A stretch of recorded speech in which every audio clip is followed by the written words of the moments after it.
नमस्कार दोस्तों, आइए जानते हैं उत्तर प्रदेश की आज की ताजा और बड़ी खबरें। और आप अभी यूपी के किस जिले से इस वीडियो को देख रहे कमेंट में जरूर बताइए। आज की पहली खबर सीएम योगी ने सुनी 200 लोगों की समस्याएं, बोले पैसों की कमी से नहीं रुकेगा किसी का इलाज, भू माफियाओं पर कार्रवाई के दिए निर्देश। गोरखपुर प्रवास के दौरान मुख्यमंत्री योगी आदित्यनाथ ने जनता दर्शन कार्यक्रम में करीब 200 लोगों से मुलाकात की। गोरखनाथ मंदिर के महंत दिग्विजयनाथ स्मृति भवन के बाहर आयोजित इस कार्यक्रम में मुख्यमंत्री ने लोगों की समस्याएं खुद जाकर सुनी और त्वरित समाधान का भरोसा दिया। उन्होंने अधिकारियों को निर्देश दिए कि किसी भी पात्र व्यक्ति को सरकारी योजनाओं का लाभ मिलने में बाधा न हो।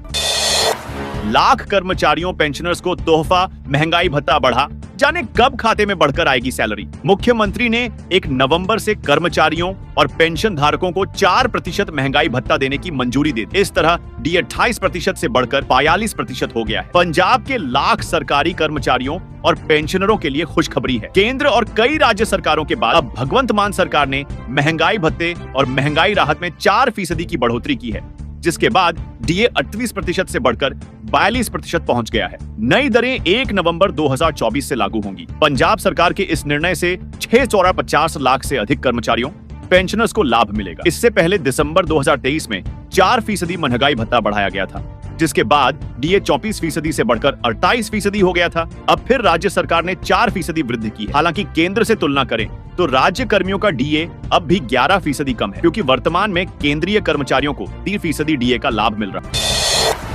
राशन कार्ड धारकों के लिए नया अपडेट, ई-केवाईसी अनिवार्य, नहीं तो कटेंगे नाम। राशन कार्ड धारकों के लिए ई-केवाईसी अपडेट करना बहुत ही जरूरी है। जिन्होंने नहीं किया अपडेट, उनके कटेंगे नाम। कोटेदार करे परेशान तो यहाँ करें शिकायत। आइए जानते हैं नियम और तरीका। भारत सरकार ने राशन कार्ड धारकों के लिए एक महत्वपूर्ण अपडेट जारी किया है। जरूरतमंद और गरीब परिवारों की सहायता के लिए समय समय पर विभिन्न योजनाएं निकाली जाती हैं। इनमें राशन कार्ड धारकों को सस्ते दर पर खाद्यान्न उपलब्ध कराने की योजना भी शामिल है। हालांकि अब ई-केवाईसी इलेक्ट्रॉनिक अपनी पहचान सत्यापन प्रक्रिया को अनिवार्य कर दिया गया है, जिससे यह सुनिश्चित किया जा सके कि केवल पात्र लाभार्थियों को ही योजनाओं का लाभ मिले। मथुरा में विदेशी भक्तों का ढोल नगाड़ों पर डांस। 3 लाख श्रद्धालुओं ने स्काई डैम की गोवर्धन परिक्रमा की। गिरिराज जी को चढ़ाए 1008 तरह के व्यंजन। मथुरा में गोवर्धन पूजा पर भक्तों का सैलाब उमड़ा। श्रद्धालु गोवर्धन पर्वत की 21 किलोमीटर की परिक्रमा कर रहे हैं। अब तक 3 लाख श्रद्धालु परिक्रमा कर चुके हैं। शाम तक 5 लाख से ज्यादा श्रद्धालुओं के पहुँचने का अनुमान है। भारत के अलग अलग राज्यों सहित विदेश से भी भक्त पहुँचे हैं। ढोल नगाड़ों पर डांस रहे हैं। गिरिराज जी को 1008 तरह के व्यंजनों का भोग लगाया गया। रक्षा मंत्री ने धनुष और सारंग टैंक की बैरल बनते देखा। ऑर्डिनेंस फैक्ट्री में 500 मीटर पैदल चले। कहा विदेशों में भी इसकी डिमांड होगी। रक्षा मंत्री राजनाथ सिंह शनिवार को कानपुर की अरमापुर स्थित फील्ड गन फैक्ट्री पहुंचे। उन्होंने फील्ड गन फैक्ट्री में बनने वाली हॉवित्जर बैरल, T-90 टैंक, धनुष, सारंग के बैरल को बनते हुए देखा। वह करीब 500 मीटर तक पैदल चले, हथियारों को बनते हुए देखा। उन्होंने कहा सिर्फ देश के बॉर्डर पर ही नहीं, इन हथियारों की विदेशों में भी डिमांड है। उन्होंने अफसरों के साथ बैठक भी की। रक्षा मंत्री करीब 130 घंटे तक फैक्ट्री में रहे। कानपुर की field gun factory advanced weapons and equipment India limited AWL के तहत आती है। राजनाथ सिंह अपने कानपुर के दौरे के दौरान फैक्ट्री में भी पहुंचे। Heat treatment plant, new gun assembly, GB अनुभाग, जीरो बे CS सेक्शन को देखा। उन्होंने गन के रॉ मटेरियल T-72, धनुष और सारंग के बैरल को बनते हुए देखा। CMD राजेश चौधरी समेत अन्य अफसर मौजूद रहे। यूपी में 45,000 से ज्यादा परिवारों को मिलेगा रोजगार। योगी सरकार ने उठाया ये बड़ा कदम दी जा रही है। ट्रेनिंग। उत्तर प्रदेश की योगी सरकार प्रदेश में पारंपरिक भारतीय मूल्यों और अतिथि देवो भव की संकल्पना पर पर्यटकों को बेहतर सुविधाएं और वातावरण प्रदान कर रही है। सरकार के इस भागीरथ प्रयत्न से प्रदेश में पर्यटन सेक्टर का कायाकल्प हो रहा है। प्रयागराज महाकुंभ जैसा विशाल जन समागम इसे बड़ा मंच प्रदान कर रहा है। पर्यटन को गति देने के लिए पूरे प्रयागराज में विभिन्न प्रशिक्षण कार्यक्रम चलाए जा रहे हैं, जिससे महाकुंभ के दौरान न सिर्फ वेंडर्स और सेवा प्रदाताओं की आय बढ़ेगी, बल्कि 45,000 से अधिक परिवारों को प्रत्यक्ष या अप्रत्यक्ष रूप से रोजगार भी मिलेगा। इसके साथ ही समस्त धार्मिक पर्यटन स्थलों के आसपास भी रोजगार के नए स्रोत विकसित होंगे। उत्तर प्रदेश में वर्ष 2017 से उपेक्षित पड़े पर्यटन सेक्टर को प्रदेश की योगी सरकार ने नया आयाम दिया है। 16 नवंबर 2022 को उत्तर प्रदेश की नई पर्यटन नीति 2022 को मंजूरी मिलने के बाद पर्यटन क्षेत्र के विकास का नक्शा बदलना शुरू हुआ।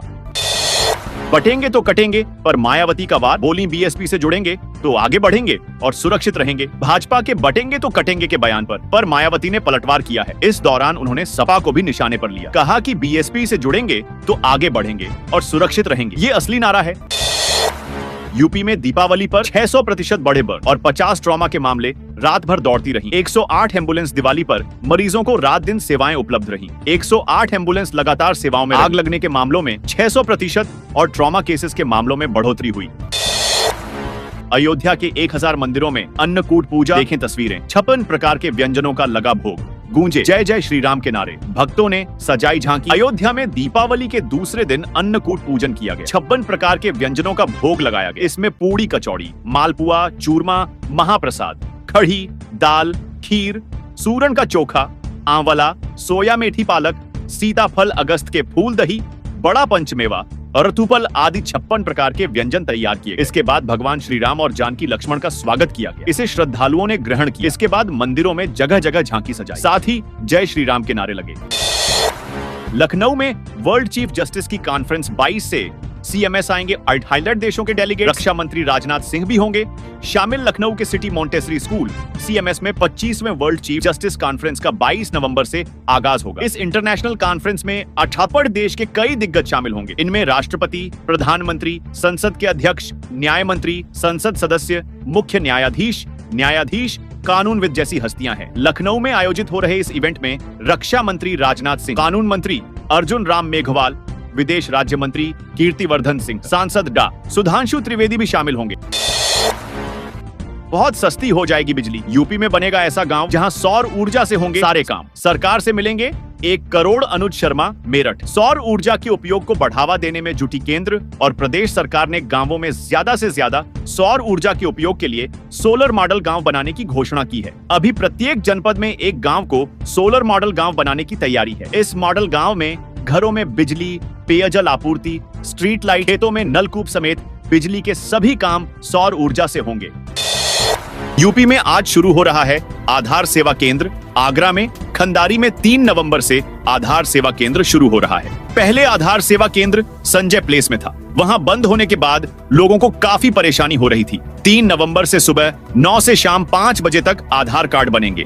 आधार सेवा केंद्र के ऑपरेशन मैनेजर शिव मिश्रा के अनुसार आधार सेवा केंद्र संजय प्लेस आगरा को खंडारी में शिफ्ट किया गया है। सभी उम्र वर्ग के नए आधार पंजीयन, पुराने आधार में नाम, पता, जन्मतिथि, फोटो, फिंगरप्रिंट, रेटिना इत्यादि का सुधार मात्र सरकार द्वारा निर्धारित शुल्क 50 एवं 100 रुपए में किया जाएगा। यूपी के सभी सरकारी कार्यालयों पर लगेगा सोलर पैनल। उत्तर प्रदेश के सरकारी कार्यालय तो सौर ऊर्जा से गुलजार होंगे ही। 7 कार्यालयों में कार्यरत कर्मचारियों को भी रियायती दरों पर सौर ऊर्जा पैनल मिलेगा। इसके अलावा जो सेवानिवृत्त कर्मचारी हैं, उन्हें भी इसका लाभ मिलना तय है। इसके लिए यूपी नेडा से अलग अलग विभागों को लक्ष्य जारी किया है, जिसमें से स्वास्थ्य विभाग को दोहरी जिम्मेदारी सौंपी गई है कि कर्मचारियों को घर पर सोलर लगाने के लिए जागरूक करें। साथ ही प्राइवेट अस्पताल संचालित करने वालों को भी जागरूक करने को जिम्मेदारी और लक्ष्य दिया है। वहीं सरकारी अस्पतालों पर भी सोलर लगाए जाएंगे। सीतापुर में परिवहन की बसों के 80 फेरे बड़े भाई दूज में दिल्ली मार्ग पर दोगुने फेरे लगेंगे। सीतापुर में भाई दूज के त्योहार को लेकर परिवहन निगम पूरी क्षमता के साथ बसों का संचालन करेगा। इस त्योहार के मौके पर बहनों को भाइयों तक पहुंचने में किसी प्रकार की दिक्कत और परेशानी न उठानी पड़े, इसके लिए परिवहन विभाग ने बसों के फेरे बढ़ा दिए हैं। सीतापुर दिल्ली रूट पर चलने वाली बसों को अब भाई दूज पर 30 के बजाय 60 फेरे लगाने होंगे। परिवहन विभाग ने निर्देश जारी किए। उत्तर प्रदेश में गाय भैंस पालना अब नहीं होगा आसान। शहरों में अब गाय भैंस पालना आसान नहीं होगा। उत्तराखंड के नगर निगम क्षेत्रों में आने वाले दिनों में गाय भैंस पालने के लिए नई नियमावली लागू होने वाली है। व्यावसायिक स्तर पर डेयरी संचालकों के लिए सरकार सख्त नियम बनाने जा रही है। इसके लिए उत्तराखंड व्यावसायिक डेयरी परिसर अनुज्ञाकरण नियमावली 2024 तैयार की जा रही है।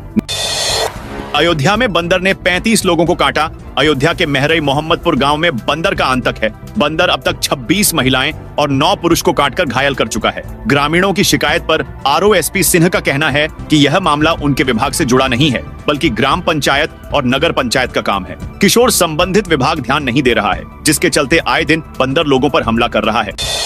है। लखनऊ के बख्शी का तालाब में आवासीय और अनावासीय भवन। मुख्यमंत्री योगी आदित्यनाथ ने लखनऊ के बख्शी का तालाब क्षेत्र में आवासीय और अनावासीय भवनों के निर्माण के लिए 1,151,94,00,000 रुपए की धनराशि स्वीकृत की है। यह राशि बुनियादी संरचना के विकास की दिशा में महत्वपूर्ण कदम के रूप में जारी की गई है, जिससे क्षेत्र में निर्माण कार्यों को गति मिलेगी। लखनऊ में गो आश्रय स्थलों पर गोवर्धन पूजा का आयोजन। मुख्यमंत्री ने आधारभूत ढांचे को मजबूत बनाने के प्रयास में यह स्वीकृति दी है, जो स्थानीय निवासियों के लिए आवासीय सुविधाओं को और बेहतर बनाएगा। अनिरुद्धाचार्य के आश्रम में हादसा। मथुरा में वृंदावन स्थित कथावाचक अनिरुद्धाचार्य के गौरी गोपाल आश्रम हादसा हो यज्ञा। भोजन वितरण के दौरान एक कर्मचारी का पैर फिसल जाने से गर्म खिचड़ी से भरा भगोना श्रद्धालुओं पर पलट गया, जिससे पश्चिम बंगाल की 10 महिलाएं झुलस गईं। अधिकारियों ने यह जानकारी दी। अधिकारियों ने बताया कि इन सभी महिलाओं को आश्रम की एम्बुलेंस से संयुक्त जिला चिकित्सालय ले जाया गया। अस्पताल के अधिकारियों ने बताया कि गंभीर रूप से झुलसी 2 श्रद्धालुओं को तुरंत आगरा के एसएन मेडिकल कॉलेज रेफर कर दिया गया।